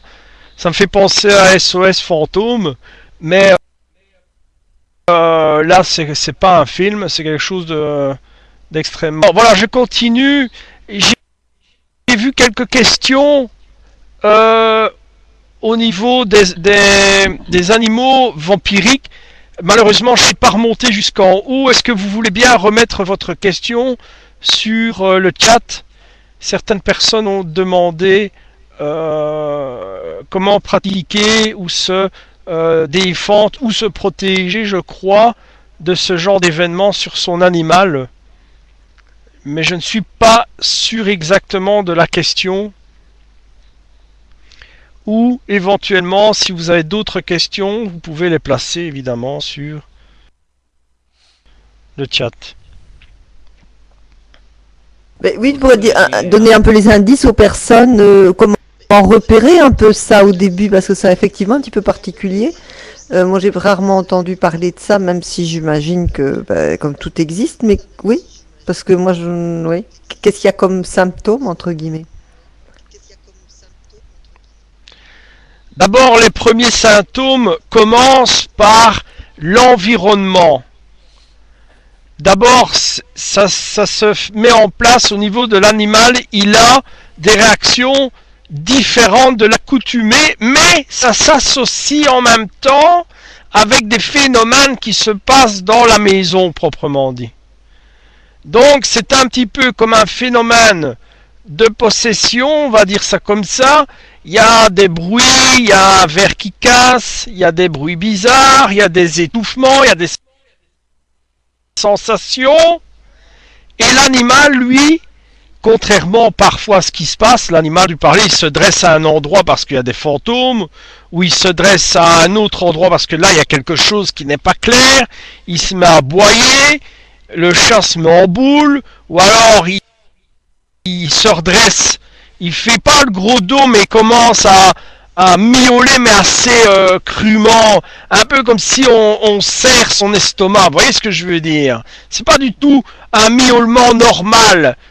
Non, je vais pas vous faire le miaulement au micro, évidemment, mais le miaulement est... Vous sentez que ce miaulement est totalement différent. Évidemment, le réflexe, c'est clair, c'est d'aller au vétérinaire. Mais le vétérinaire, il va dire non, il n'y a rien. Il n'y a pas de gonflement dû à une forme de diarrhée ou ce que vous voulez. Et le chat semble complètement normal. Ça me rappelle une anecdote d'un homme qui avait eu ce genre de phénomène, mais à lui, mais c'est compliqué. On pourra peut-être en parler, c'est un truc de fou. Enfin bref. Et ce gars-là, enfin rapidement, avait des plaies et des grisonnements aux poumons. Et on faisait une radio quand il avait ça, et puis une demi-heure après, il n'y avait plus rien, quoi. Quand il était en dehors du contexte. J'en parlerai plus tard, c'est un truc de fou aussi, cette histoire. Donc j'en reviens, l'animal, lui, vous allez le voir, il fait pas le gros dos comme le chat de la sorcière, vous voyez ce que je veux dire, avec la queue en l'air. Et... Non, il reste normal, passif, mais son miaulement, vous le sentez par votre émotion que son miaulement est complètement bizarre. On dirait qu'il essaye de vous parler, mais en fait il vous interpelle, il vous manipule, il vous teste au niveau de vos émotions si vous êtes réceptif et que vous avez peur. Vous le savez tous. Dans une maison hantée, dans une maison sous des énergies négatives, où une entité qui est présente, il se nourrit de la peur. C'est sa première connexion, parce qu'il sait que la peur engendre la survie. Seulement, nous sommes dans un contexte, et ça nous propulse très loin, évidemment, ça nous propulse que dans un contexte. Ça nous propulse dans un contexte où nous sommes beaucoup plus parce que l'animal maintenant, il a l'habitude, il sait nous étudier, nous sommes très souvent, nous avons plus d'accès de facilité. Vous allez me dire, ça rentre dans quelle ligne de compte, ça, que nous nous retrouvons plus faibles par rapport à il y a 100 ans? Eh bien, c'est très simple. Regardez le Vatican. J'en parlais encore hier avec quelqu'un. Le Vatican a recruté, excusez-moi l'expression, une armée, façon de parler, c'est une expression, entendons-nous bien, de prêtres exorcistes. Et dans ce cadre, je ne vous invente rien, allez voir sur Internet, mais je crois que ça a commencé en 2003-2004, parce qu'il s'apprête à un événement où beaucoup de gens seront confus. Alors le mot confus m'amuse énormément, parce que un prêtre qui va exorciser quelqu'un de confus, ça devient un petit peu marrant. Ça veut dire qu'ils savent,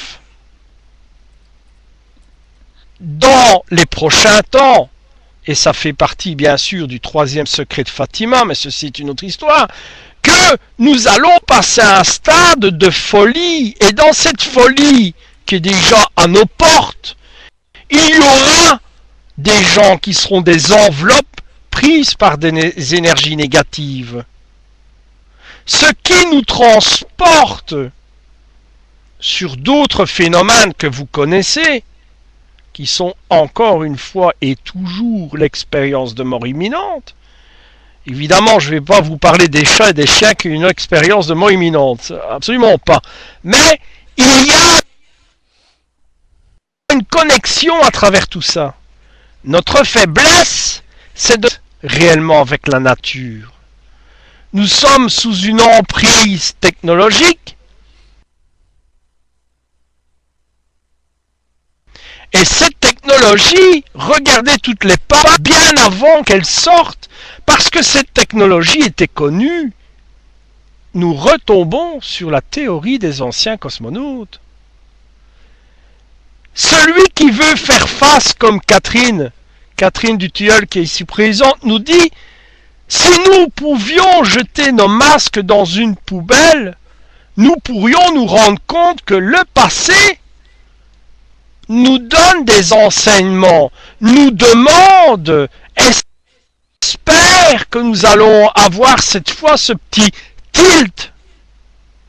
Et dans leurs écrits, comme sur l'île de Pâques et à d'autres endroits, nous disent un fragment de ce qui s'est passé. Les animaux se sont révoltés.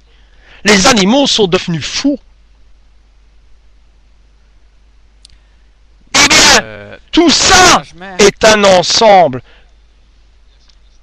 Le changement des pôles, où on voit que c'est les veines telluriques qui commencent à se déplacer un peu n'importe où.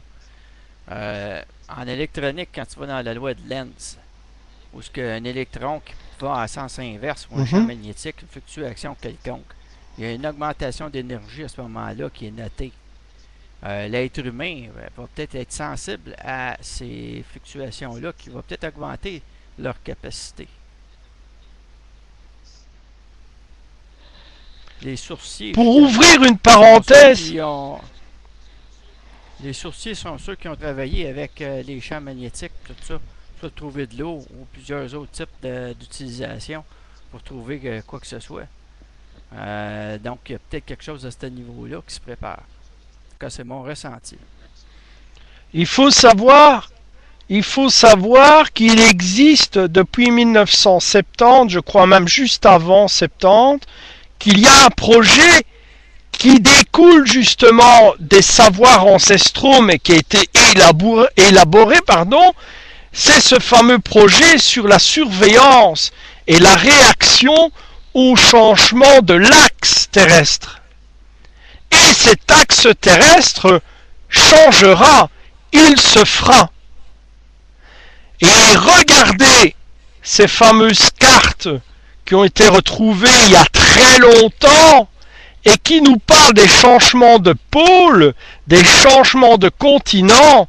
Eh bien, ce qui se passe dans les prochains temps, c'est un changement d'axe, mais cet axe ne sera pas comme on pense. Je m'explique. Il y a une théorie qui dit que le changement de l'axe se ferait par la fonte complète des continents et due à la masse d'eau, elle pourrait bouger l'axe. C'est totalement faux.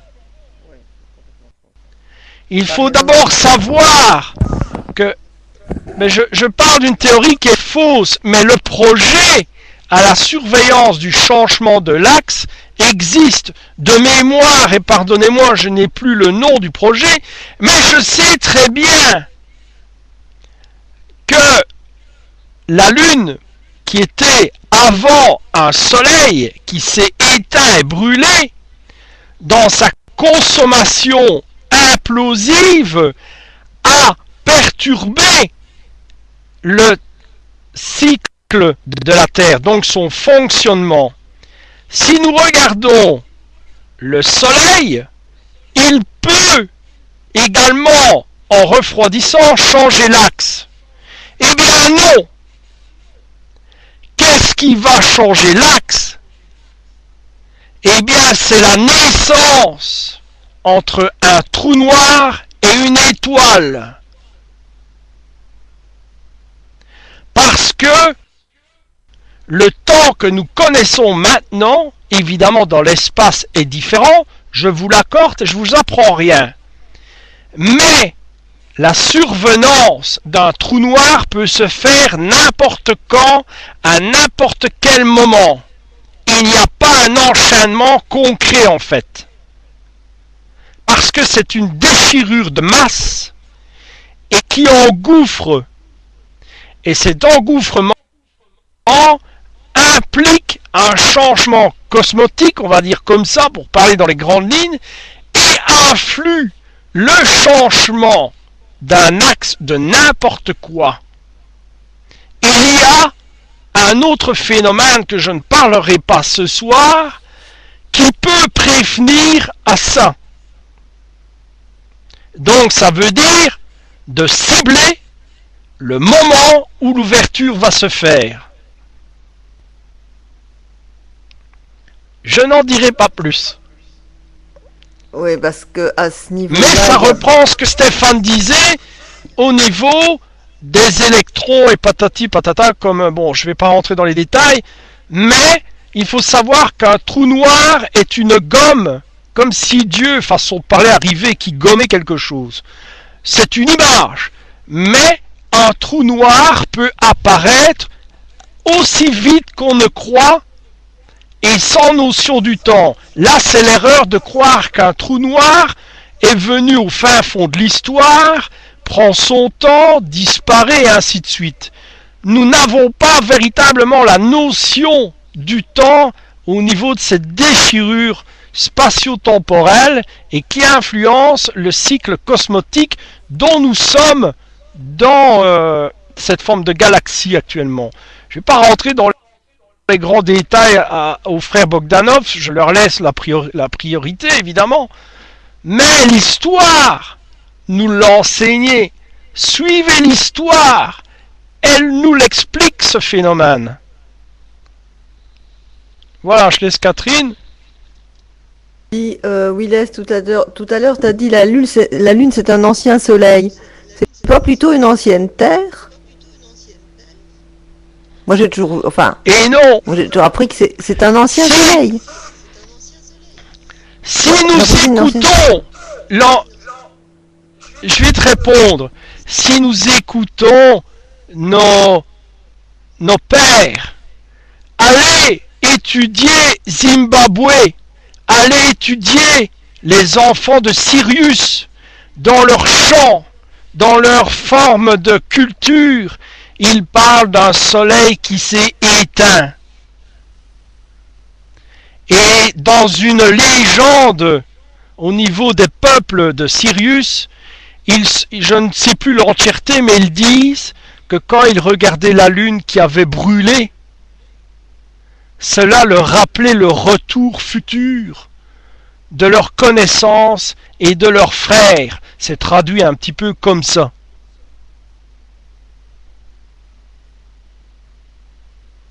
Moi, j'avais toujours entendu, on parle aussi dans les traditions ésotériques qui sont quand même vieilles de milliers d'années et qui justement viennent de très loin, comme quoi ce serait une ancienne Terre.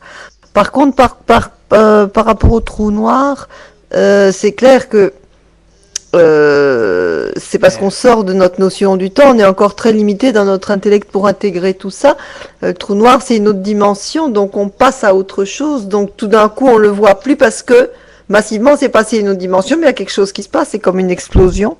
Enfin, c'est le moins qu'on puisse dire, une explosion, le mot est faible. Et effectivement, ça fait des bouleversements instantanés parce que de notre point de vue, oui, c'est instantané. Oui, oui, oui, oui. Donc c'est imprévisible. C'est-à-dire on gère pas du tout ça. On est tout à fait. Et puis en fait, on n'est pas encore capable, même s'il y a des scientifiques, il n'y a rien à faire. On n'a pas encore on n'est pas encore suffisamment évolué pour comprendre tout ce qui se passe. Ça aussi, on doit réaliser. On comprend des choses de plus en plus, mais malgré tout, on reste toujours bien en deçà de ce qui existe vraiment parce qu'on n'a pas les. C'est comme si on comprend pas la langue, quoi. On essaye, mais on est encore très primitif dans tous ces phénomènes. Ceci dit, je voudrais, il y a le prix Nobel de physique qui a été octroyé à quelqu'un d'ici à l'université de Bruxelles, là, ici à côté. Il parle qu'il a découvert une espèce de particule ou de molécule, je sais plus, ou un atome qui serait à l'origine de tout. Mais il faudrait aller voir un petit peu ce que c'est parce que ça a un rapport avec tout ça quand même. Hein. Voilà.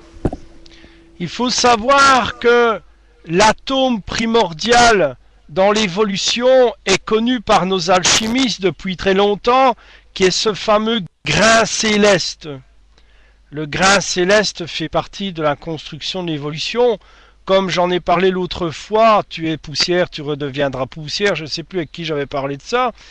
Et le grain céleste est simplement les résidus de la création entre nous et l'extériorisation cosmotique, comme Carl Sagan disait, vous vous rappelez, dans les années 70-80, notre grand scientifique Carl Sagan, qui a participé évidemment à beaucoup de recherches dans le cosmos. Et on retrouve ces termes évidemment au niveau du grain céleste dans plusieurs légendes et même dans une légende que vous connaissez tous, cette fameuse fée qui jette des petites étoiles à gauche et à droite, là, vous vous rappelez, ou qu'elle détale et il y a une traînée. Eh bien, c'est d'origine un peu de tout ça, des découlements évidemment qui ont fantasmé par la suite évidemment. Mais il y a évidemment des facteurs principaux dont le grain céleste a une consistance qui interagit évidemment dans le phénomène, par exemple, de la construction, de la préservation, mais aussi de l'éternité. Et qui dit éternité dit recherche évidemment par la science. Et ça, on retomberait évidemment sur une autre catégorie de discussion, évidemment.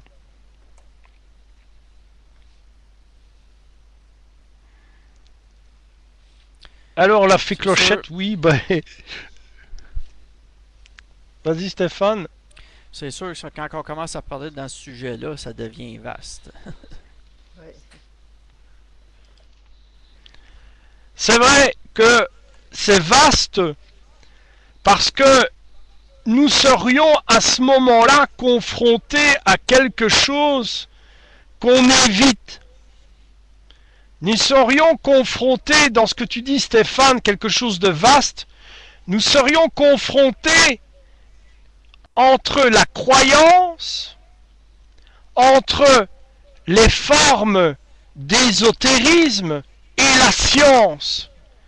Nous serions propulsés à une réflexion que les uns ont traduit à travers des religions une connaissance, d'autres ont traduit cette connaissance à travers l'ésotérisme, et la science traduit et essaye de lire et de faire le partage entre les deux autres choses que je viens de citer. Et pourtant, sur un point important qui n'est pas celui de l'évolution, mais celui de la survie, qui est complètement différent d'une certaine manière, ils ont, au XXIe siècle, le doigt dessus. Ils ont le doigt dessus et doutent encore.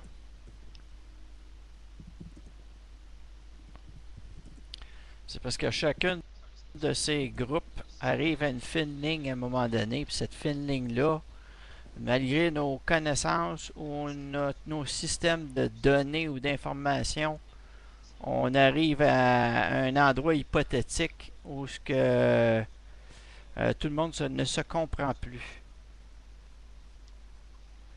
C'est là que le monde a peur d'aller. C'est vrai que on ne se comprend plus parce que nous sommes parfois mal informés. Nous sommes parfois, comme je disais au début de notre conversation, nous sommes parfois entraînés dans une spirale où nous tournons autour du pot et nous avons peur de nous lancer dans des théories qui sont peut-être parfois incompréhensibles, mais que parfois en surgisse quelque chose d'authentique et réel. Et là, beaucoup de gens ont peur parce qu'il y a des étaux, des menottes qui sont mises. Il y a par exemple des gens qui émettent des théories, et ces théories, on sait qu'elles seront réelles par la suite, mais comme on sait qu'elles seront réelles, on a créé en même temps que la théorie qui est réelle, un système qui empêche que cette théorie remonte à la surface. Donc ce ne sont plus des gens qui sont, et monsieur, madame, tout le monde, qui viennent sur Internet, comment dirais-je, essayer de manipuler ou d'étouffer certaines choses. Eux, ce ne sont que des pions. Il y a réellement derrière une masse d'individus qui ont ces connaissances propres, qui savent exactement à quel moment ça va prendre surface et qui sont là pour étouffer. Pour quel objectif? Cet objectif-là, un objectif très différent de ce que nous pourrions penser. Et ça n'a rien à voir avec les Illuminati ou tout ce que vous voulez. C'est bien loin et bien vieux, bien plus ancien que les groupes que nous connaissons actuellement. Voir le troisième secret de Fatima, par exemple. Seulement, ils ont oublié quelque chose. Vous verrez.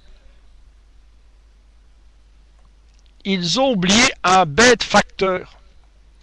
Le facteur le plus simple du monde. Le plus simple du monde. Jeter une bouteille à la mer. Tout simplement ça. Je pense que ceux qui me suivent régulièrement comprennent cette phrase.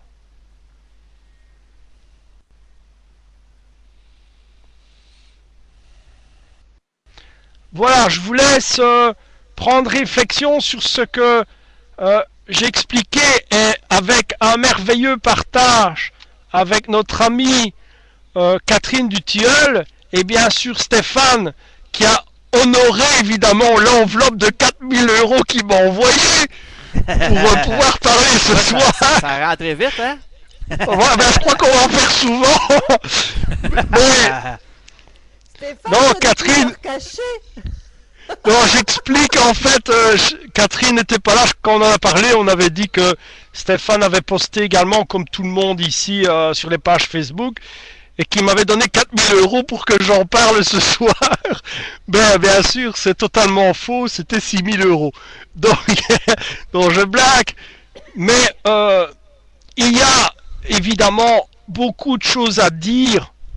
Nous aurions un travail titanesque si nous avions l'occasion de toucher toutes les sources et de trouver un point commun.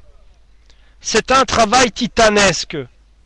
Alors, l'idéal, c'est de jeter une bouteille à la mer dans tout ça, en espérant que quelqu'un ouvre cette bouteille. Et j'ai mis une affiche justement en disant, il y a ceux qui cherchent, il y a ceux qui savent, et il y a ceux qui espèrent, évidemment. Je vous conseille, humblement, évidemment, sans imposer, de suivre, dans la mesure du possible, si nous n'avons pas un retour de manivelle, comme d'habitude, la conférence du 16 novembre à Mons, où il y aura évidemment tous nos invités et l'équipe, et moi en contrepartie qui parlerai un petit peu justement des phénomènes de réchauffement climatique et de l'expérience de mort imminente. Mais auparavant, il y en a une le 19 octobre qui est toujours à la salle où nous allons régulièrement. Là, c'est le 19 octobre de 19h jusqu'à 22h30 évidemment. Et nous parlerons aussi un peu de tout. Et comme vous le savez, on met toujours 3 sujets. Et puis on retombe comme ce soir sur d'autres choses qui se développent. J'adore ça, c'est vraiment un véritable partage. Alors, hélas, comme je disais, nous allons devoir terminer bientôt le salon parce que l'enquête de demain, comme vous le savez, on vous expliquera de A à Z ce qui s'est passé. Nous avons donc l'équipe SRIPB, donc entre guillemets chasseur de fantômes, j'aime pas trop le mot, qui est sollicité pour une intervention, quelque chose qui sera quand même assez conséquent. Et c'est pas cette fois-ci dans un phénomène de chasse de fantômes, de call strike, mais plutôt une aide à percevoir certaines choses qui influencent un petit enfant. Et bon, on peut pas maintenant vraiment expliquer ce qui se passe, on a déjà repéré un peu l'histoire, et on va essayer d'être clair, franc, professionnel comme d'habitude pour trouver cette, j'allais dire, dans mon jargon, enos folios, qui veut dire énergie négative, perturbante et meurtrière.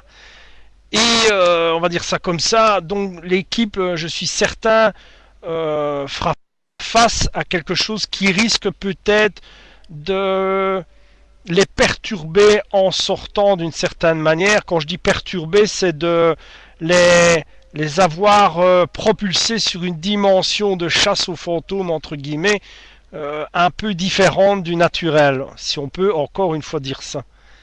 Voilà. J'en dis pas plus, parce que bon, ben, chaque fois, comme vous le savez, lors d'une enquête, nous demandons si nous pouvons en parler, le respect de la vie privée, la sécurité des gens, enfin un tas de choses. Et voilà quoi.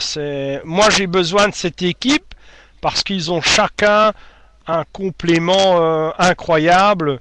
On a notre ami Mephisto qui a vraiment un repère direct et rationnel sur des énergies qui sont mauvaise dans l'habitacle vis-à-vis de courant électrique. Il va avoir justement une conférence avec lui à Bruxelles qui nous parlera pendant une petite heure des phénomènes électriques et qui engendrent des sources négatives. On a Alex évidemment qui a eu une connectivité maintenant de plus en plus grande sur ces genres de phénomènes de hantise et d'agression possessif entre guillemets. J'utilise des termes comme ça les gens le comprennent. Et on a bien sûr Karine qui est très observatrice, qui étudie le comportement des gens dans la maison. Je crois que comme vous le savez, je vous apprends rien. Parfois le comportement des gens engendre évidemment des facteurs négatifs. On en a souvent parlé. Alors voilà, je ne sais pas si Stéphane ou Catherine ont un dernier mot à dire, tout en les remerciant bien sûr de leurs interventions très intéressantes bien sûr. Mais écoutez, non, ça va. Je vous dis tous à la semaine prochaine et passez un bon week-end et merci à tous. Merci Moi, Catherine. Bonne soirée à tous et que ceux qui dorment, ben, des bons rêves régénérateurs et les autres, ben, bonne journée. Alors oui, c'est vrai qu'au Québec il fait jour, chez nous il est presque 11h du soir. J'espère que tu nous ramènes ce paquet de frites. Comment tu avais dit encore le mot déjà parti.